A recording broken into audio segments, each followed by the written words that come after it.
Hello, my dear friends. Welcome to my channel.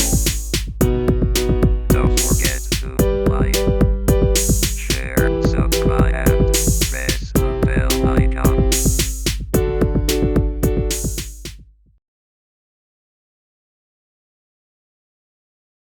Okay ल सुरु गरौँ है त अब हुन्छ सर सुरु गरौँ। ल ओके हामी वर्किङ क्यापिटल म्यानेजमेन्टमा थियौँ। यो स्लाइड मैले रिपिट गरेँ है त एकपटक, किन ग्राफको स्लाइड भएको हुनाले। ल तपाईँले देखिराख्नु भएको छ होला हैन ग्राफलाई।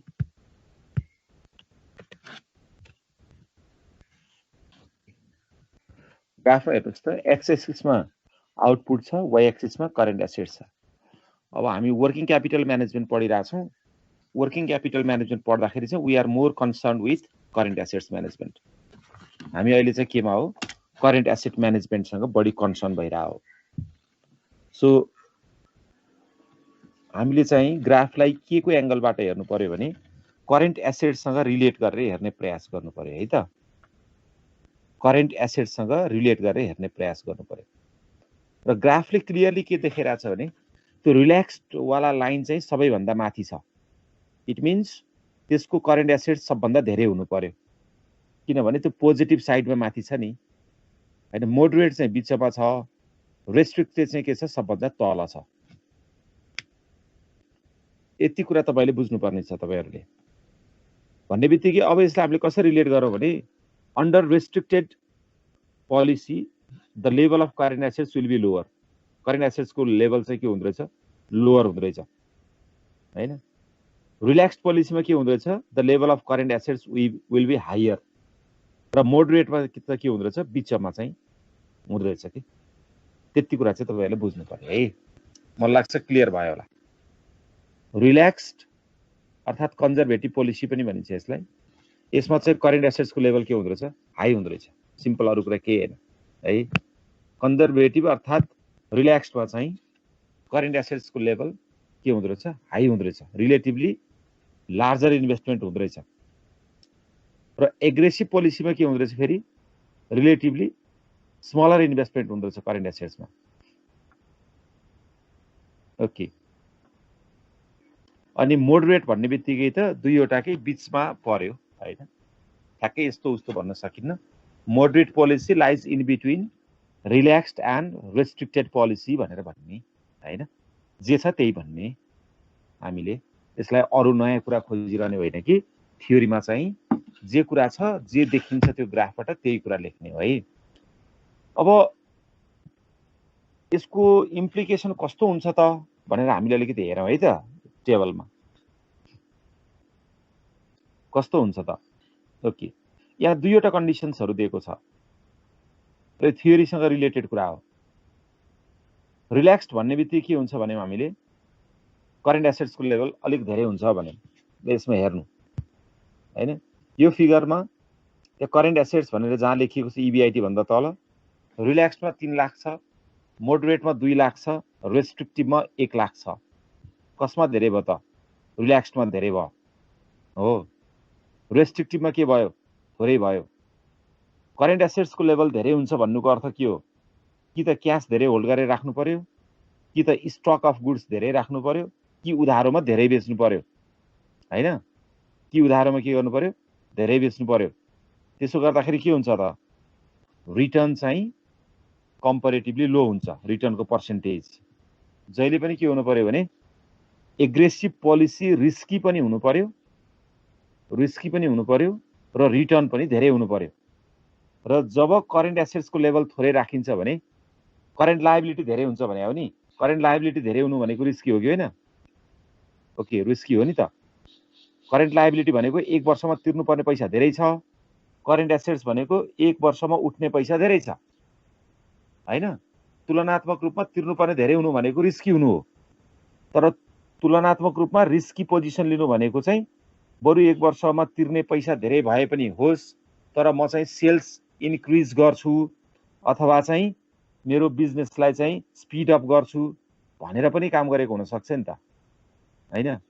सो वाट एभर, तपाईहरुले यसबाट निकाल्ने इन्फरेन्स भनेको के हो भने करेन्ट एसेट्सको लेभलले सेल्सलाई इफेक्ट गर्छ। सुन्नुस् है, करेन्ट एसेट्सले सेल्सलाई इफेक्ट गर्छ। तपाई सिम्पल तरिकाले बुझ्नु होला। यदि इन्भेन्टरी नै छैन भने सेल्स कसरी धेरै हुन्छ हैन? उधारोमा बेचेन भने पनि सेल्स के हुन्छ? कम हुन्छ। तर त्यसले रिस्कको पोजिसनलाई पनि इफेक्ट गर्छ। र अर्को कुरा के बुझ्नु पर्यो सँगसँगै भने यो थ्योरीमा चाहिँ रिल्याक्स अर्थात कन्जर्भेटिभ पोलिसीमा करेन्ट एसेट्सको लेभल धेरै हुन्छ। करेन्ट एसेट्स धेरै हुनु भनेको रिस्क कम हुनु हो, तसर्थ त्यसमा के हुन्छ? रिटर्नको लेभल पनि थोरै हुन्छ। र रेस्ट्रिक्टिभमा के हुन्छ त? करेन्ट एसेट्सको लेभल थोरै हुन्छ, तसर्थ रिस्क धेरै हुन्छ र रिटर्न पनि के हुन्छ? धेरै हुन्छ। यदि करेन्ट एसेट्स म्यानेजमेन्ट गरेन भने चाहिँ कन्डिसन 2 जस्तो हुन्छ हैन? तसर्थ करेन्ट एसेट्स चाहिँ म्यानेज गर्नु कुनै पनि अर्गनाइजेसनको लागि it is much better, much more better. किन? सेल्स पनि इन्क्रिज हुने, वर्किङ क्यापिटल पनि म्यानेज हुने र रेट अफ रिटर्न पनि हायर हुने। ओके, सो फाइनान्सिङ पोलिसीमा केही कुराहरू चाहिँ ध्यान दिनुपर्ने हुन्छ हैन त? करेन्ट एसेट्समा कति पैसा लगानी गर्ने भन्ने कुरा त ध्यान दिनु त पर्ने नै रहेछ। त्यो फन्ड पनि कहाँबाट ल्याउने त? सर्ट टर्म फन्डबाट ल्याउने कि लङ टर्म फन्डबाट ल्याउने? हेर्नुस् है, अब फाइनान्सिङ पोलिसी भने चाहिँ त्यो इन्भेस्टमेन्ट पोलिसी भनेको चाहिँ कति लगानी गर्ने भने हो हैन? लगानी गर्नको लागि पैसा पनि त ल्याउनु पर्यो नि। त्यो पैसा चाहिँ कस्तो सोर्सबाट ल्याउने त? करेन्ट एसेट्समा लगानी गर्नको लागि करेन्ट लायबिलिटीबाट ल्याउने कि अथवा होइन इक्विटीबाट ल्याएको पैसा चाहिँ करेन्ट एसेट्समा लगानी गर्ने कि? हो, these things are considered under financing policies. र राम्रो चाहिँ के हो भन्देखि प्रष्टै हुनु होला है, के कन्फ्युजन भयो भने सोध्नु होला। राम्रो चाहिँ के हो भन्देखि सर्ट टर्म लगानी गर्नको लागि सर्ट टर्म फाइनान्सिङ सोर्सबाटै पैसा ल्याउने, लङ टर्म लगानी गर्नको लागि लङ टर्म सोर्सबाटै पैसा ल्याउने हैन? त्यो मोडरेट भनेर भन्छौँ हामी त्यसलाई। रिस्कको लेभल कम हुन्छ हैन? रिस्कको लेभल के हुन्छ? कम हुन्छ। ओके, हो, त्यही कुराहरूलाई ध्यानमा राखेर बनाएको पोलिसीलाई हामी भन्छौँ फाइनान्सिङ पोलिसीज। त्यो फाइनान्सिङ पोलिसी पनि 3 प्रकारको छ। एउटा मोडरेट एप्रोच छ, एउटा एग्रेसिभ एप्रोच छ, एउटा कन्जर्भेटिभ छ। अघि के एप्रोच हो? मोडरेट भनेको ओभियसली बाइ इट्स नेम हामी के थाहा पाउने भयो त? हेर्नुस्, सर्ट टर्मको लागि लगानी गर्नुपर्ने पैसा सर्ट टर्म सोर्सबाटै ल्याउने, ठीक छ? 60 दिनको लागि लगानी गर्नु पर्यो भने 60 दिनको लागि मात्रै कस्तो सोर्स हो त? सर्ट टर्म कहाँबाट पाइन्छ? 60 दिनको लोन, त्यहीबाट ल्याउने। 10 वर्षको लागि मेसिनरी किन्नु पर्यो भने 10 वर्षकै सोर्सबाट ल्याउने। के भयो त्यो? मोडरेट भयो। अब अर्को के भयो? एग्रेसिभ। त्यसपछि अर्को के भयो? कन्जर्भेटिभ। यसलाई म तपाईलाई ग्राफबाट मोर क्लियर बनाउँछु, अनि के कन्फ्युजन भयो भने मलाई सोध्नु पर्ने छ तपाईहरुले। यो चाहिँ सिम्पल, यो केही राखे हैन, यो टेबल मात्रै राखेको।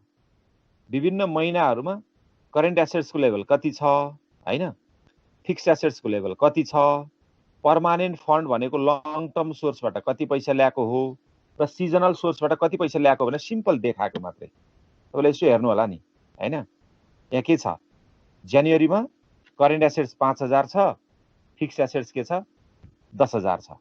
टोटल एसेट्स कति भयो? 15000। अब हेर्नुस् त, फिक्स्ड एसेट्स 10000 थियो, पर्मानेन्ट फन्ड भनेको लङ टर्म सोर्स हो नि, त्यहाँबाट 10500 लिएर आयो।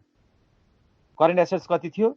5000 थियो, त्यसको लागि सिजनल फन्ड भनेको सर्ट टर्म फन्ड कति लिएर आयो? 4500 लिएर आयो। अलिकति मात्रै डिफर भयो हैन, धेरै डिफर भएन। ठ्याक्कै 5000 ल्याएन छ कम्पनीले, 4500 लिएर आएछ। एट सच यो देखाएको मात्र, यस्तो हुन्छ है भनेर बुक्स अफ अकाउन्टमा राख्ने कुरा। र अब हामी पोलिसीमा जान्छौँ। पोलिसीमा मैले केही कुरा भनिसकेको छु। मोडरेटको त मैले भनिसके जस्तो लाग्छ तपाईहरुलाई भर्खरै। मोडरेट पोलिसीलाई म्याच्युरिटी म्याचिङ पनि भनिन्छ के। म्याच्युरिटी भनेपछि बुझ्नुभयो नि तपाईहरुले हैन, कति समयभित्र त्यो म्याच्योर्ड हुन्छ त।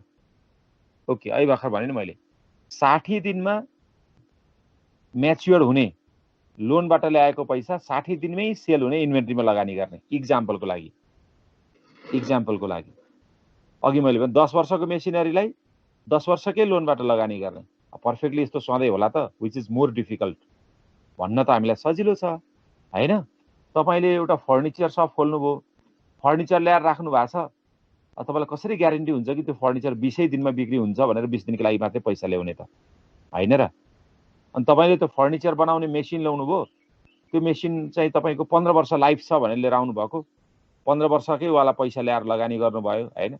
के ग्यारेन्टी छ त 15 वर्ष नै चल्छ भने? It is somehow different in practical life. तर हामीले थियोरिटिकली के बुझ्नु पर्यो भने म्याच्युरिटी म्याचिङ अर्थात् मोडरेट पोलिसी, यसलाई हामी लिक्विडेटिङ सेल्फ लिक्विडेटिङ भन्छौँ, सेल्फ लिक्विडेटिङ है, सेल्फ लिक्विडेटिङ अप्रोच पनि भनेर भन्छौँ। यो भनेको के हो भने म्याच्युरिटी अनुसारकै एसेट्स र लायबिलिटीहरुको म्याच गर्ने भनेर भनेको। आई होप तपाईले बुझ्नुभयो होला। अब यसलाई तपाई ग्राफबाट बुझ्नुस् है। यो ग्राफ बुझिएन भने मलाई सोध्नु होला, अहिले नै तपाईले सोध्ने सुविधा छ।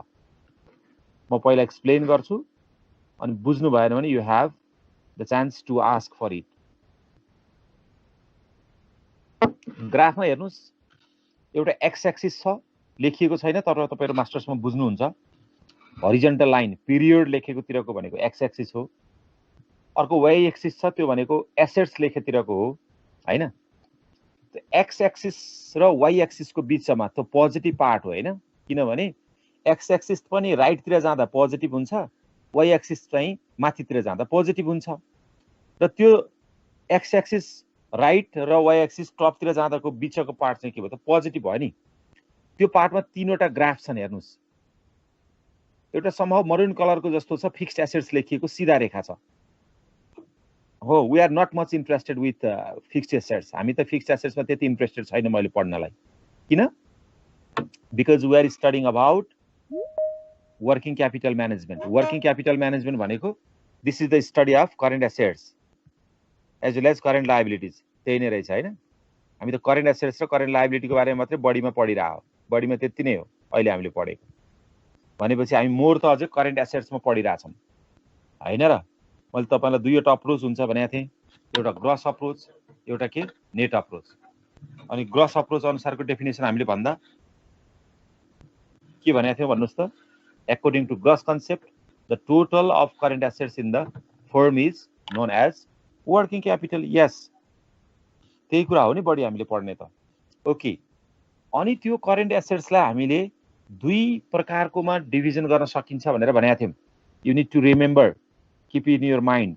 एउटा पर्मानेन्ट करेन्ट एसेट्स भनेको वर्षभरि रहने, थ्रु आउट द इयर रहने। अर्को सिजनल, सिजन अनुसार चेन्ज हुने, त्यो भनेको चाहिँ टेम्पररी करेन्ट एसेट्स।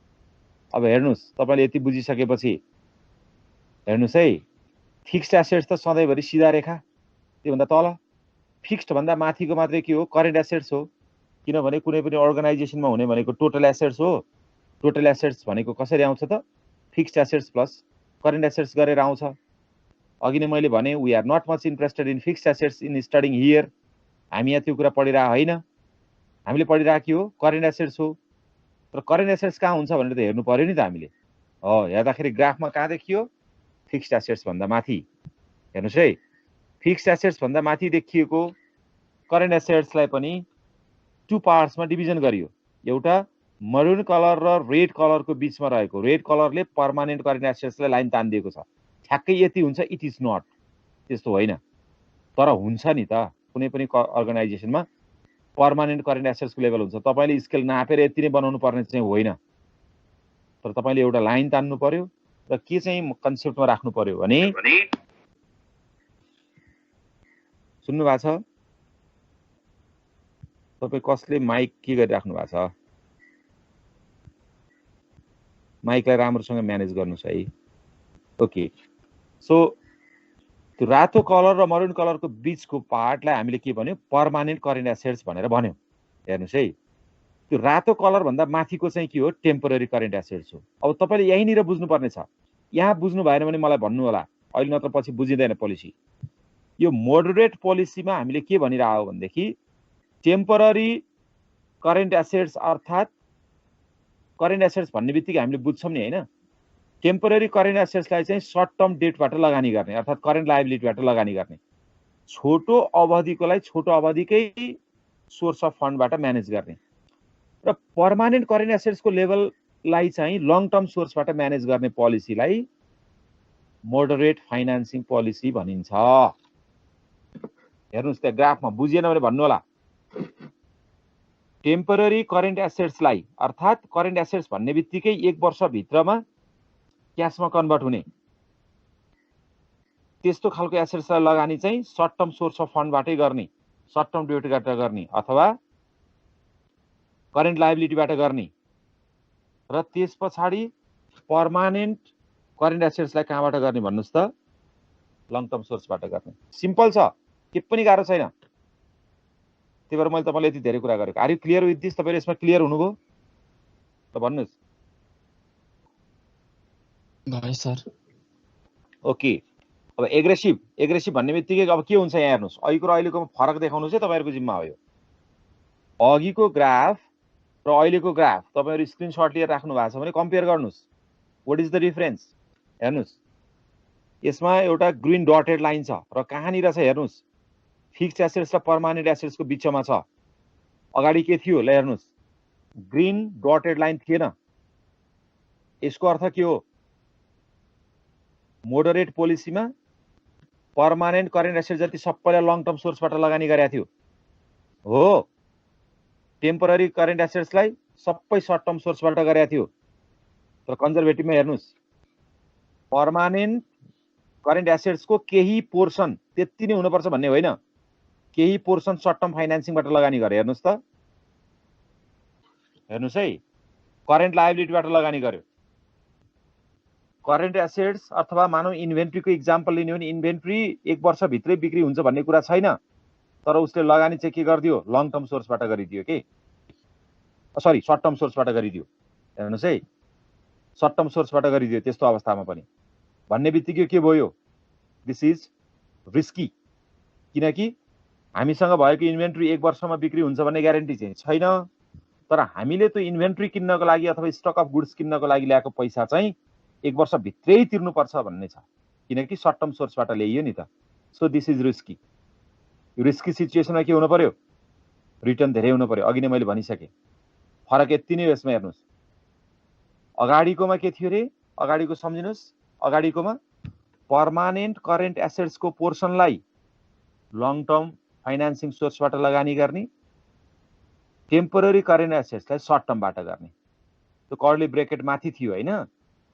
तर यदि सर्ट टर्म सोर्स अफ फाइनान्सिङबाट टेम्पररी करेन्ट एसेट्स त लगानी गरिन्छ, त्यसको साथसाथै पर्मानेन्ट करेन्ट एसेट्सको केही पोर्सन पनि लगानी गरिन्छ भने त्यो चाहिँ के हो? तपाईँको एग्रेसिभ फाइनान्सिङ पोलिसी हो। क्लियर हो तपाईँहरूलाई?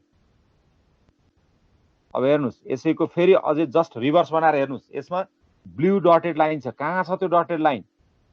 तपाईँले 3टा ग्राफलाई सँगै पेपरमा बनाएर हेर्ने हो, केही पनि गाह्रो छैन। तर त्यसलाई लेख्न चाहिँ जान्नु पर्यो के छ भनेर।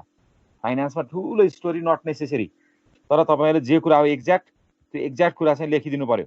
That is more important. त्यो चाहिँ इम्पोर्टेन्ट कुरा हो, एकदमै ध्यान दिनुहोस्। अब यसमा हेर्नुहोस्, पहिलो खालको फिगर सुरुको म लैजाउँ म तपाईँलाई। मोडरेटमा के थियो? सर्ट टर्म करेन्ट एसेट्स जति सबै सर्ट टर्म फाइनान्सिङबाट थियो, पर्मानेन्ट करेन्ट एसेट्स जति लङ टर्मबाट थियो हो। त्यसपछि हामी एग्रेसिभमा आयौँ सेकेन्ड टाइपको फिगरमा।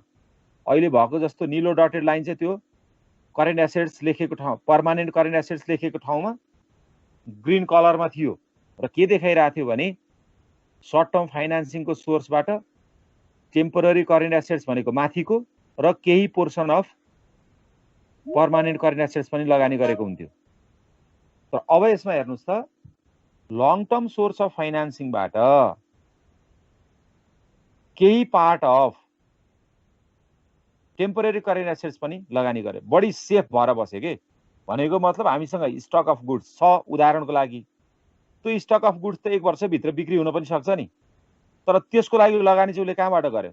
10औं वर्षसम्म लिएको ऋणबाट त्यसमा लगानी गर्यो के भनेको म्याच्युरिटी म्याचिङ गरेन र सर्ट टर्ममा क्यासमा कन्भर्ट हुने कुरालाई पनि उसले के गरिदियो त? लङ टर्ममै हुने लोनबाट नै लगानी गर्यो।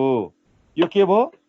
आफूसँग जति ऋण छ त्यसको तुलनामा सम्पत्ति धेरै राख्ने प्रयास गर्यो नि भनेको ट्रेडिसनल फाइनान्सिङ अप्रोच हामी नेपालीहरूले गर्छौँ नि ऋण लिनु हुँदैन भनेर त्यस्तो टाइपको भयो अभियसली के हुन्छ यो सेक्योर्ड हुन्छ सेफ हुन्छ सेफ हुने बित्तिकै लेस रिस्की भने हो लेस रिस्की भनेकै रिटर्न चाहिँ लो हुन्छ ल आज तपाईहरुको काम यो क्लास सकिने बित्तिकै यो ग्राफ र यो ग्राफ मैले यत्रो धेरै एक्सप्लेन गर्नु पर्दैन थियो मास्टर्समा र मैले ठीक छ म एक्सप्लेन गर्दिन्छु एकपटक भनेर मात्रै तपाईहरुले किनभने तपाईहरुको काम नै के हो पढ्ने भनेको कुरा सुन्ने अर्काले भनेको बुझ्ने त्यही मात्रै मान्ने भन्ने होइन मास्टर्समा यु नीड टु एनालाइज तपाई आफूले एनालाइज गर्ने हो त्यसबाट के तपाई इन्फरेन्स निकाल्न सक्नुहुन्छ तपाईले निकालेको के हो त इन्फरेन्स रिजल्ट त्यो निकाल्ने हो र तपाईले कहिलेकाहीँ रिजल्ट निकाल्दा गलत निकाल्नु भएको छ भने you need to verify with your teacher peer group or the text त्यति मात्रै हो कि तपाईहरु आफूले हो नि त हैन यसलाई खोज्ने एनीवे ल तीनवटा वर्किङ क्यापिटल साइकलको बारेमा हामीले कुरा गर्यौं र के बुझ्यौं भनेदेखि एउटा बिचको पोलिसी हुँदो रहेछ त्यसलाई हामी मोडरेट अर्थात म्याच्युरिटी म्याचिङ भन्दा रहेछौं त्यो भनेको चाहिँ सो पोलिसी अथवा एभरेज पोलिसी हो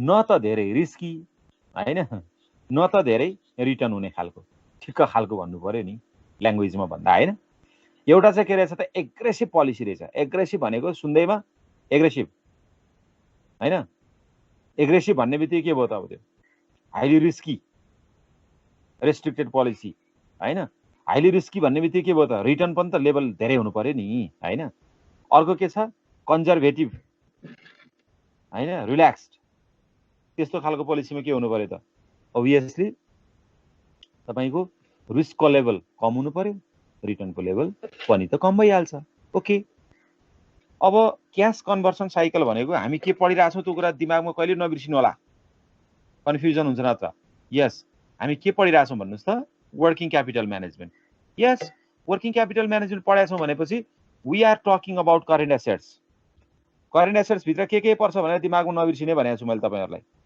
हामीलाई अहिले नबिर्सिनु पर्ने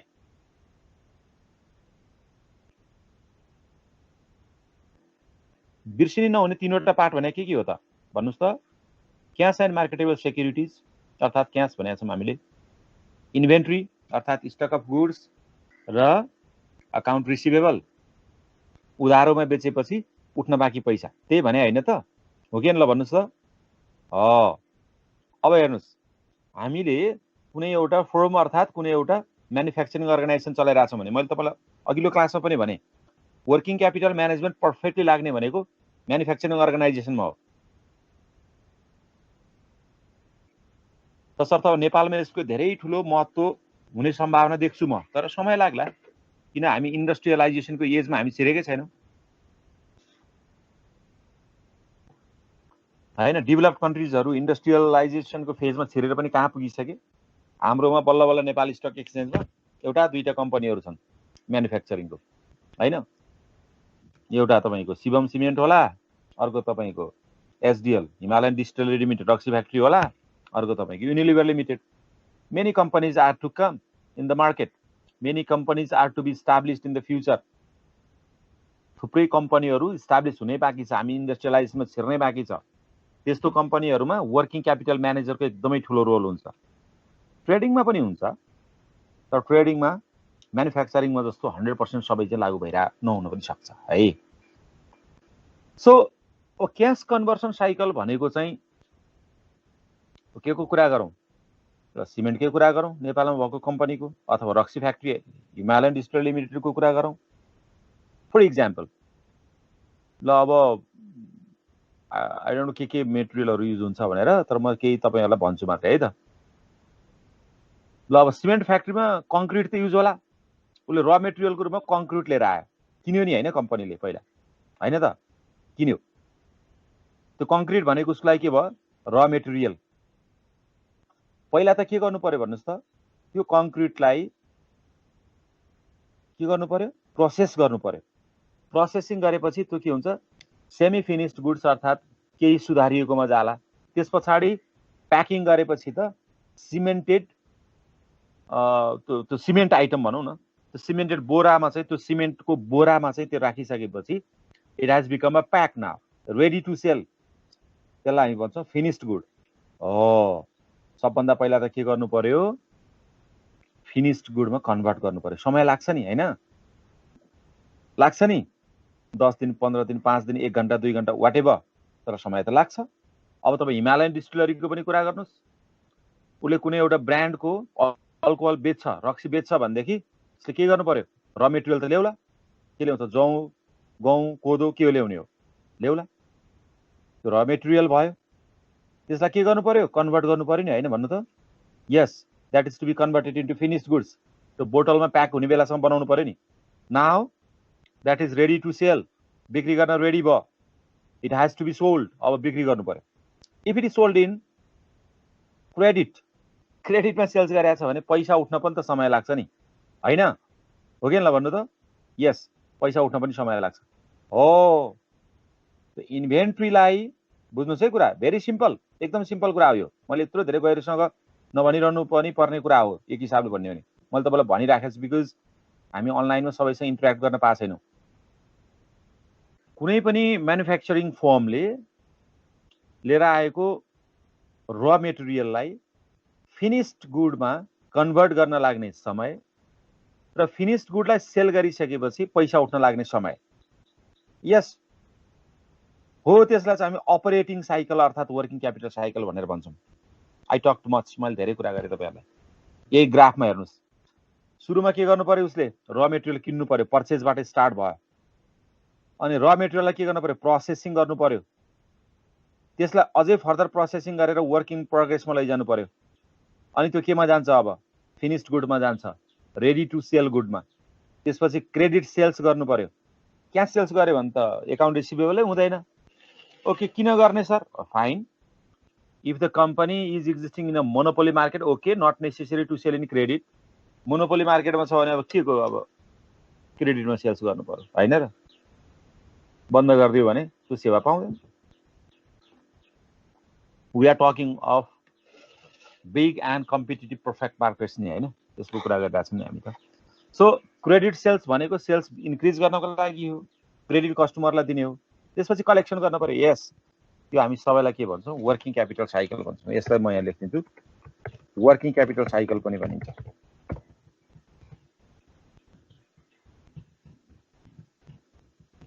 ओके, बुझिहाल्नु, फाइन।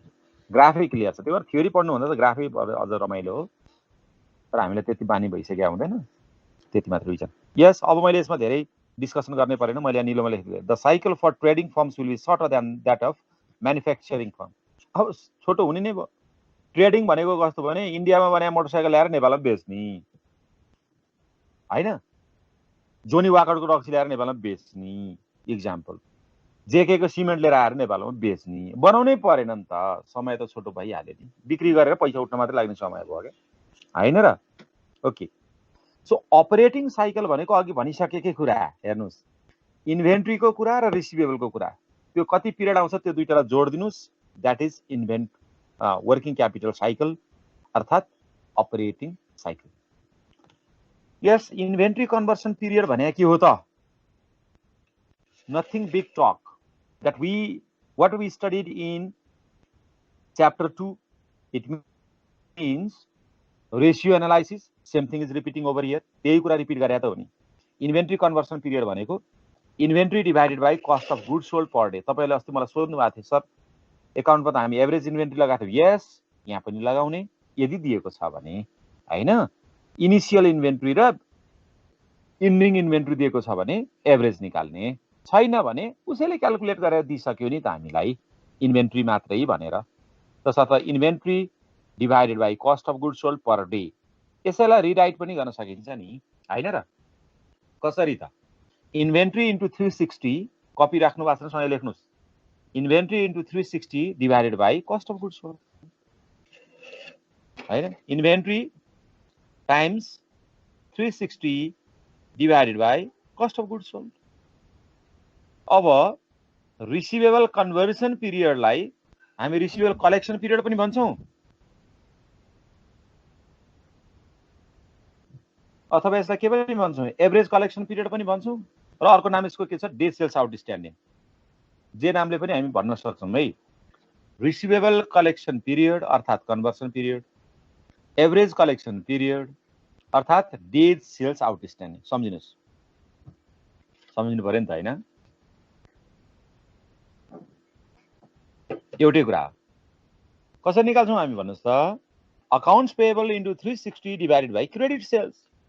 360 नलेख्ने हो भने पर डे लेख्नु पर्यो नि त तल। फरक त्यति हो। ओके, अब हेर्नुहोस्, बेचेर पैसा मात्रै कमाउने कुरा गरियो नि त हामीले त होइन? हामीले के कुरा गरे भन्नुहोस् त? र मेटेरियल लिएर आउने, त्यो र मेटेरियललाई प्रोसेसिङ गर्ने, फिनिश गुड्स बनाउने अनि बेच्नेको कुरा गऱ्यौँ त। अनि अन्तबाट लिएर आएको त्यो र मेटेरियल पैसा चाहिँ तिर्नु पर्दैन? यस, हाम्रो त्यो चिज बाँकी छ पढ्नलाई। अनि काम गरेपछि स्टाफहरूलाई वेज अर्थात् स्यालेरी दिनु पर्दैन? यस, त्यो छ। हो, तपाईँले करेन्ट लायबिलिटिजमा सधैँभरि पढ्नुहुन्छ नि एकाउन्ट्स पेएबल एक्रुअल्स भनेर, त्यही कुरा हो के खास। एकाउन्ट्स पेएबल भनेको it is related to the payment to the parties होइन? एक्रुअल्स आउटस्ट्यान्डिङ स्यालेरिजहरूसँग रिलेटेड कुरा हो कि। काम गरिसकेपछि पैसा त दिनु पर्यो नि त। हो, त्यो कहिले दिने त पैसा? त्यो कुरालाई हामी के भन्छौँ? पेएबल डिफरल पिरियड भनेर भन्छौँ। त्यो समयलाई के भन्यौँ हामीले? Payable deferral period. यसलाई average payables into 360 divided by cost of goods sold. हेर्नुहोस्, अब रियल सेन्समा क्यास कन्भर्सन साइकल भने के हो त? रियल सेन्समा अपरेटिङ साइकल भित्र दुईटा कुरा पर्यो, आइसिपी र आरसिपी। पैसा तिर्नु पनि त पर्यो नि होइन? कसलाई? तिर्नु पर्नेहरूलाई। तिर्नु पर्ने भनेको दुईवटा कस्ट आयो, एउटा मेटेरियल कस्ट, एउटा लेबर कस्ट। यस, तसर्थ हामीले के गर्ने? कति सजिलो फर्मुला हेर्नुहोस् त। Cash conversion cycle is equal to operating cycle minus payable deferral period. Operating cycle भनेको फेरि दुईवटा कुराको सम हो। त्यो के हो भन्नुहोस् त? आइसिपी प्लस आरसिपी। आइसिपी भनेको के हो? Inventory conversion period. आरसिपी भनेको receivable conversion period.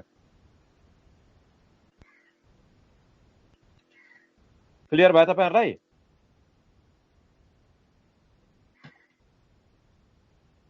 Cash conversion cycle is equal to हामीलाई पैसा कति समयमा आउँछ त? रियल पैसा र मेटेरियललाई फिनिश गुड बनाउन लाग्ने समय प्लस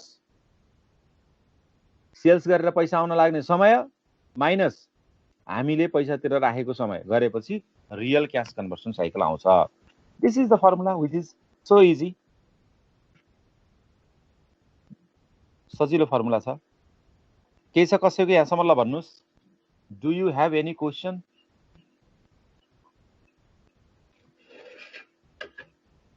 हैन सर।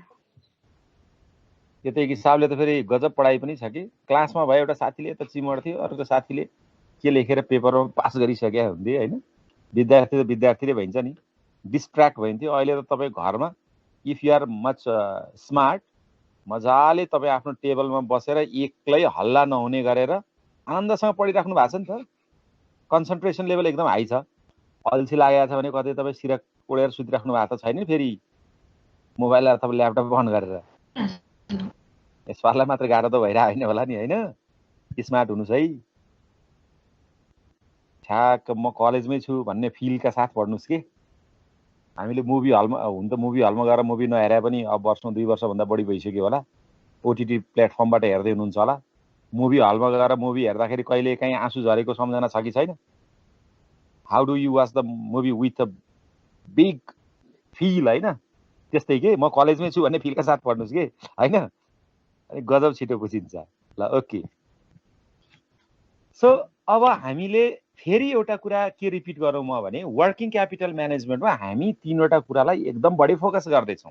एउटा क्याशको कुरा हैन हैन त, अर्को इन्भेन्ट्रीको कुरा र अर्को अकाउन्ट रिसिभेबलको कुरा। हेर्नुस् यही तीनटा कुरालाई हामी बढी फोकस गरिरहेको भने अब क्याश भने कस्तो चिज भने मोस्ट रेडिली एक्सेप्टेबल आइटम हो के। हेर्नुस् तपाईले साथीको बीचमा सबै कुरा गर्नुभयो अनि त्यसपछि तपाईहरु चाहिँ क्याश चाहिँ एक्सचेन्ज गर्दै हुनुहुन्छ नि यति इजिली एक्सेप्टेबल आइटम छ अहिले यो वर्ल्डमा क्याश हैन?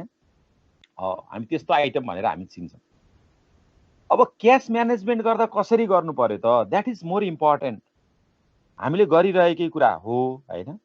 तर यसलाई हामीले थियोरिटिकली पढ्नु पर्यो के हेर्नुस् यो भने कस्तो भनेदेखि क्यास धेरै होल्ड गर्दाखेरि मजा त आउला मजा आउनु र नाफा आउनु फरक कुरा हो के बुझ्नुस् है कुरा सफलता र सन्तुष्टि are two different things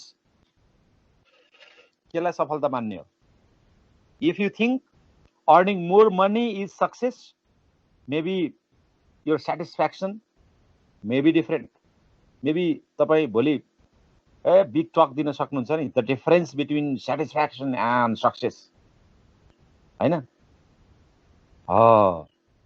so तपाईँ हामीले कसरी बुझौँ भने suppose you are the manager of a company तपाईँलाई कस्तो लाग्यो भने ट्रेडिसनल फाइनेन्सियल सोसाइटीबाट आयो हुनाले होइन हाम्रो कम्पनीमा पैसा त टन्न राखिरहनुपर्छ भयो भनेर राखिरहनु भयो म अहिले हाम्रो यो इक्जाम्पलै लिउँ पैसा कहाँ राख्छन् भन्नुहोस् त ब्याङ्कमा केमा करेन्ट एकाउन्टमा करोडौँ पैसा करेन्ट एकाउन्टमा राखेर क्यासको म्यानेजमेन्ट भयो त भन्नुहोस् त त्यही पैसालाई ल 5 करोड पैसा छ फर इक्जाम्पल एउटा कलेजसँग त्यो कसैले चलाउन मिल्दैन ल एउटा ब्याङ्कमा के गरे आउँछ करेन्ट एकाउन्टमा राखेर आउँछ त्यसको सट्टा त्यो क्यासलाई म्यानेज गरेर 1.5 करोड अथवा 2 करोड रुपियाँ पैसा चाहिँ यो वर्षमा युज हुन सक्छ भन्ने बजेट बनाएर 3 करोड पैसालाई 1 वर्षको एफडीमा राखिदियो भने अहिले पो ब्याज रेट घट्या छ 10% मात्रै कमाइ हुनेमा राखे भएदेखि 30 लाख रुपियाँ कमाइ हुँदैन थियो म्यानेजमेन्ट भयो त भारै छ त हेर्नुस् त कतै हामी पनि त्यस्तै माइन्डसेटबाट छौं कि keeping more cash in idle firm is not good is not profitable activity त्यो प्रॉफिटेबल होइन हेर्नुस् कति राख्न पर्यो त cash as low as possible to operate the firm efficiently and effectively सकेसम्म कम क्याश राख्ने हो तर कसरी राख्नु पर्यो नि तपाईको फर्म त चल्नु पर्यो नि हैन फेरि आज हामी फाइनान्स पढेको घरमा राखे जति पैसा सबै लएर शेयरमा र बोन्डमा हाल्नु होला स्कुटर अथवा बाइक लिएर पेट्रोल पम्पमा जाँदा पैसै नहोला नि फेरि विचार गर्नु होला है हैन तरकारी किन्न गए पैसै छैन ल के भयो भन्दाखेरि पैसा खोइ भनेर साथीले सोध्दा हिजो अब क्याश म्यानेजमेन्ट पढेको सब लगानी गरे भनेपछि पैसा नराख्नु पनि त फेरि के रहेछ इट इज अ प्रब्लम क्याशको मात्रै कुरा गर्दा सो क्याश आउटफ्लो र इनफ्लो मिलाउनु पर्यो क्या तपाईको हैन क्याश आउटफ्लो र इनफ्लो मिलाउनु पर्यो so as quick as possible चाहिँ क्याशलाई चाहिँ कलेक्सन गर्न सक्नु पर्यो आफ्टर सेल्स हो त्यस्तो टेक्निक्सहरु चाहिँ अप्लाई गर्न सक्नु पर्यो त्यति मात्रै भनेको अब क्याश किन राख्छ त organisation we are not talking on small scale कहिलेकाहीँ हामी यसो रमाइलोको लागि यसो आफूलाई अन्डरस्ट्यान्ड होस् भनेर बुझ्नको लागि व्यक्तिसम्म पनि कुरा ल्याइरहेको हुन्छौँ त्यो चाहिँ बुझियोस् भनेर तर हामी we are talking about large companies हेर्नुहोस् इभन प्राइभेट लिमिटेड कम्पनीको कुरा गरे नि होइन कि यहाँ हैन मल्टिनेसनल कम्पनी जस्तो टाइपको अथवा एकदम लार्ज जोइन्ट भेन्चर कम्पनीको कुरा गरे हो नि हैन पब्लिक लिमिटेड कम्पनीको कुरा गरे हो के हेर्नुस् हामीले पढेको चाहिँ हामीले पढ्यो भने त्यो हो के अब यसैलाई कन्टेक्स्चुअलाइज गर्दै गर्दै गर्दा पर्सनल लेभलमा लिएर आएर अनि आफू सक्सेस हुने कि सेटिस्फाई हुने फेरि अघि मैले भनिसकेँ नि हैन त्यो तपाईहरुको विश हो हरेक मान्छेको एउटै हुनुपर्छ नट नेसेसरी सबैको आफ्नो आफ्नो विश हो some people love so much for money they are highly tempted towards that some people love money but they are highly tempted towards their satisfaction हैन के हो त्यो चाहिँ इट इज डिफरेन्ट मेबी तपाईहरुसँग गफ गर्न मिल्यो क्लासमा भएको भए त रमाइलो सबै हाँस्नुहुन्थ्यो होला तपाईहरु अथवा तपाईहरु भन्दा 2 वर्ष एजको तलको मान्छेलाई आई थिंक सेटिस्फ्याक्सन अझ बढी मोर इम्पोर्टेन्ट हुन्छ होला हैन आकाशको जुन तारा झार्दिउँला भन्ने समय हुन्छ होला पार्कमा गएर बस्दा पार्किङ कस्ट पर्छ भन्ने कुरा थाहा नै नहुन सक्छ हैन सोशल बेनिफिट कस्ट पर्छ भन्ने कुरा सोशल बेनिफिट हुन्छ भन्ने कुरा थाहा नहुन सक्छ अब तपाईहरुको उमेर भन्नु पर्यो अथवा मास्टर्स सक्ने बित्तिकै फेरि maybe money becomes more important हाम्रो नेपालको केसमा if you are not married अब बिए गर्नु छ घर परिवारले अब यत्रो पढिरहेछ पैसा कमाएर भनिरहेछ either to get a very good job भन्ने नेपालको लागि के गिभिङ मोर स्यालेरी है अनि त्यस पछाडी फेरि बिजनेस गर्नु भएको छ अब रिटर्न कसरी लिने त्यहीमाथि कोरोना सोरोनाले खत्म पार्यो भने फेरि maybe after you earn somehow to have very good life on your own duration अनि त्यस पछाडी अब फेरि हरिद्वार तीर्थ अब अथवा पार्क सार कता कता हो अथवा थाइल्यान्ड फुकेट फिनल्यान्ड कता कता भिजिट हो फेरि सेटिस्फ्याक्सन आउने होला वाट एभर मैले यसो चक्र घुमाइदिए मात्रै है तपाईहरु फेरि यही हुनुपर्छ भन्ने छैन। तपाईँहरू कतिजना फेरि यही पुगी पनि सक्नु होला मास्टर्समा साथीहरू, सेटिस्फ्याक्सन इज मोर इम्पोर्टेन्ट भनेर है कि होइन? सब चुपचाप हुनुहुन्छ, म बोलिरहेको छु प्रवचन जस्तो भइरहेछ। सो अब अर्गनाइजेसनले what is the motive for holding cash, अब यो कुरा तपाईँले रिलेट गर्नुहोस्। What is the motive for holding inventory आयो भने पनि म यसैलाई मिलाएर लेख्छु भनेर के तपाईँको होइन, किनभने वर्किङ क्यापिटल म्यानेजमेन्टका त 3वटा ती त पार्ट नै हो नि। एक ठाउँ पढेपछि तिनवटालाई रिलेट गरेर लेख्न सक्नु पर्यो कि कम्पनीले किन क्यास होल्ड गर्छ? एउटा अनगोइङ अपरेटिङ एक्टिभिटिजहरू फर्मलाई स्मुथ गर्नको लागि। पहिला त सबभन्दा क्यास होल्ड गरेर के गर्नु पर्यो? कम्पनीको रेगुलर एक्टिभिटिजहरूलाई चाहिँ अन गरिरहनु पर्यो कि। एउटा मेन रिजन चाहिँ त्यो, त्यसलाई भन्छौँ हामी ट्रान्जेक्सन मोटिभ। त्यसको हुने डेली ट्रान्जेक्सनहरू चाहिँ रेगुलर भइरहनु पर्यो होइन।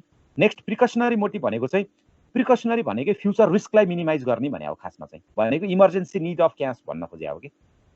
र अर्को स्पेकुलेटिभ मोटिभ भनेको चाहिँ के भने प्राइस बेनिफिट खाने के। तपाईँको क्यास राखिरह्यो भने कहिलेकाहीँ के हुन्छ भने तपाईँहरू कमनली सुन्नुहुन्छ होला, अहिले कतिको सुनिन्छ कुनै होइन। म पहिला निकै धेरै सुन्थेँ, अहिले त्यति धेरै कोरोनासँग बाहिर पनि निस्किएको छ, त्यति गफसफ गर्न पाएको छैन सोसाइटीसँग होइन। आफ्नो आफ्नो काम भइरहेको छ धेरै मान्छेहरूको। नत्र चिया खाने पसलहरू मान्छेहरू के भन्थ्यो भने हातमा क्यास लिएर बसिरहेको छ भने काठमाडौँमा घर त कति सस्तो पाइन्छ भन्थ्यो। तपाईँले सुन्नु भएको छ कि छैन आई डोन्ट नो। भने मतलब क्यास हातमा लिएर बस्यो भने यस्तो सस्तो पाइन्छ भन्नुको मतलब के हो? सस्तो पाइन्छ भन्नुको मतलब के? रियल कस्ट भन्दा कममा पाइन्छ भने हो नि। हो, रियल कस्ट भन्दा कममा किनेपछि के हुन्छ? रियल कस्टमा बेच्न पाइन्छ, फाइदा हुन्छ कि। हो, फेरि तपाईँहरू कोही व्यापारी हुनुहुन्छ भने लकडाउनको बेला मैले त ग्यास त टन्न लुकाएर राखेको थिएँ, that is not speculative motive है फेरि। त्यो त ब्ल्याक मार्केटिङ भइगयो नि होइन।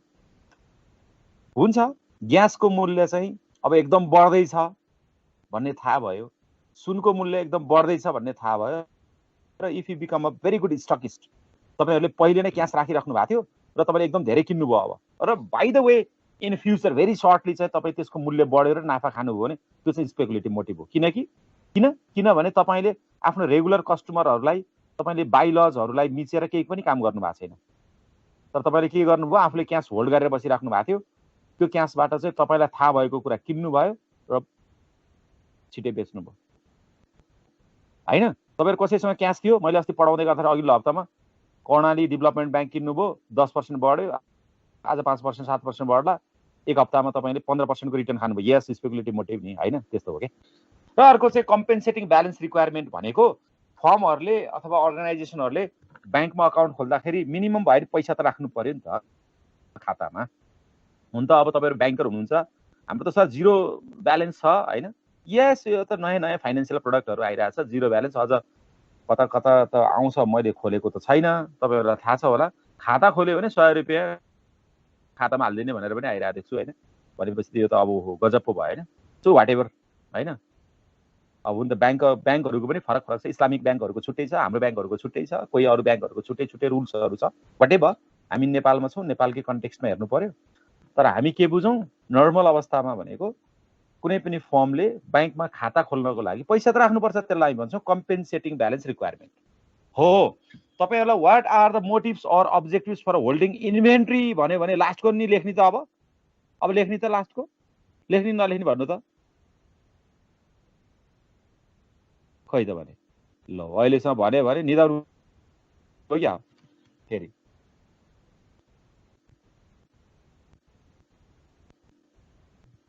के लेख्ने भन्नु त? अब what are the motives for holding inventory भन्यो भने कुन कुराहरू लेख्ने त्यो 4वटाबाट भन्नु त?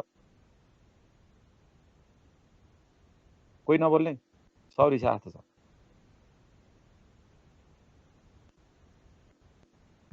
Transaction motive. Good. Then the first को मात्रै होला नाकि? ठिक छ, ट्राई गर्नुभयो, भेरी गुड। अब इन्भेन्ट्री हेरौँ न। इन्भेन्ट्री भनेको स्टक अफ गुड्स हो होइन। ल अब कसको इक्जाम्पल लिउँ त? ल भन्नुहोस्। स्टक अफ गुड्स हो। स्टक अफ गुड्समा अहिले भर्खर हामीले लिएको ल शिवम सिमेन्टकै इक्जाम्पल लिउँ न त। सबभन्दा पहिला उसले स्टक अफ सिमेन्टको बोरा किन राख्नु पर्यो भन्नु त? सबभन्दा पहिला त स्टक भएन भने उसको रेगुलर सेल्स नै हुन पाउँदैन, त्यो भनेको ट्रान्जेक्सन मोटिभ हो होइन त।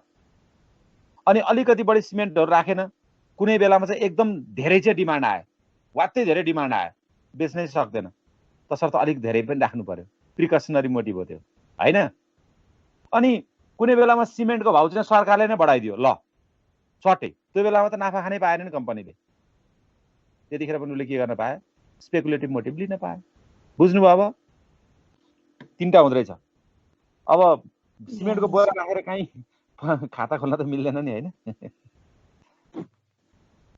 त्यो त राख्नु भएन ओके आर यु क्लियर भयो तपाईहरुलाई Yes, sir.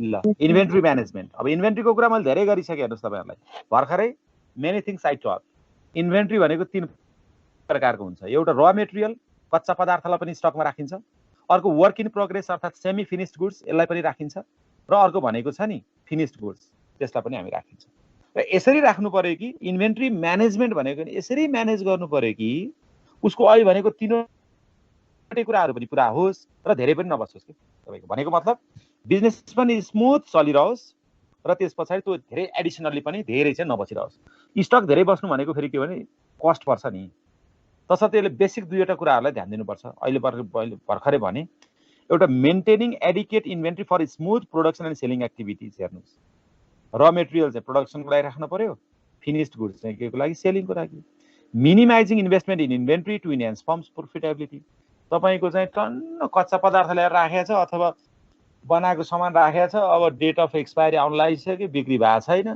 प्रॉफिटेबिलिटी कसरी हुन्छ तसर्थ त्यसलाई म्यानेज गरेर ठिक्क राख्नु पर्यो अब इन्भेन्ट्रीसँग रिलेटेड हामी एउटा दुईटा क्वेशनहरु पढ्छौं न्यूमेरिकल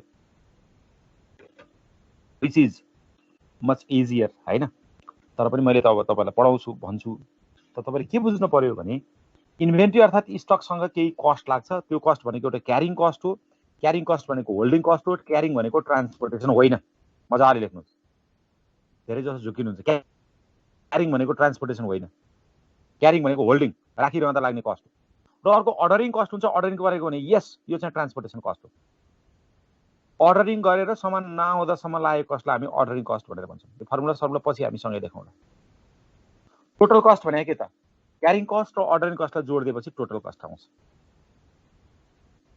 अर्को economic order quantity which is much easier एकदम सजिलो कुरा हो कि तपाईले पढिराखे धेरै कुराहरु इकोनोमिक अर्डर क्वान्टिटी भनेको है हामीले सिमेन्टको कुरा गर्यौं नि एक पटकमा एउटा लरीमा 400 बोरा सिमेन्ट ल्याउँदा सस्तो पर्छ कि 360 ल्याउँदा सस्तो पर्छ कि 500 ल्याउँदा सस्तो पर्छ जति क्वान्टिटी ल्याउँदाखेरि टोटल इन्भेन्ट्री कस्ट सबभन्दा मिनिमम हुन्छ नि सुन्नुस् है के भने मैले टोटल इन्भेन्ट्री कस्ट सबभन्दा मिनिमम हुन्छ नि हो त्यसलाई हामी भन्छौं economic order quantity economic order क्वान्टिटीले त्यस्तो अर्डर साइजलाई जनाउँछ जहाँ अर्डर गर्दाखेरि त्यसको कस्ट अफ इन्भेन्ट्री चाहिँ सबभन्दा मिनिमम हुन्छ र बडो इन्ट्रेस्टिङ के छ भने अरु कस्टहरु छैन भनेदेखि छ नि ईओक्यू को लेभलमा क्यारिङ कस्ट र अर्डरिङ कस्ट बराबर हुन्छ हिसाबमा हेरौँला ग्राफ पनि बुझ्न सकिन्छ नि अब त हैन मैले त्यत्रो धेरै एक्सप्लेन गरिसके ल हेर्नुस् यहाँ के छ माथि कस्ट छ तल अर्डर साइज छ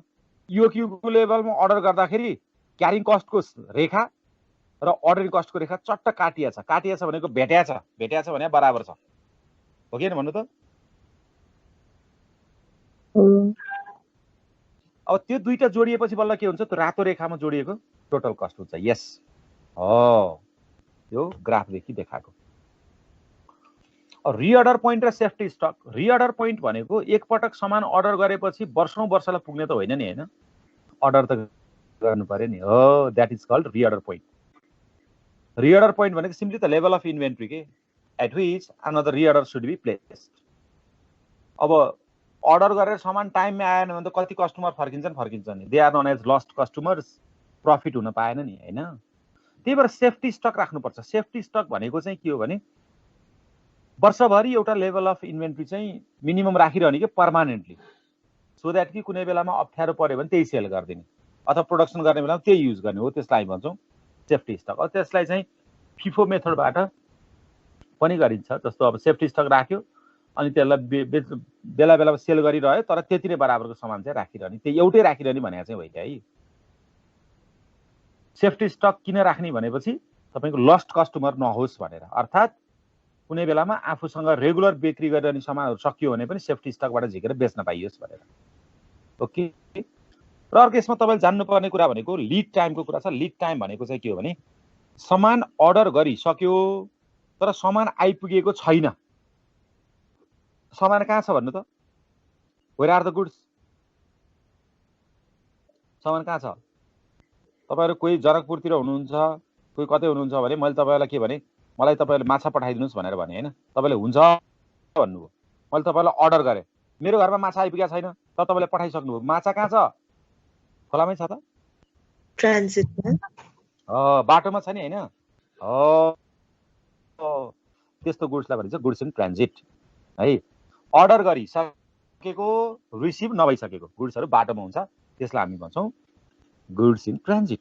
भेरी गुड। ल अब मैले आज तपाईँहरूले यति गराएँ होइन, भोलि मेरो थियोरिटिकल पोर्सन कम्प्लिट हुन्छ, ठिक छ? त्यस पछाडि अनि पर्सि चाहिँ हामी न्युमेरिकल पढ्छौँ है त। Thanks for watching.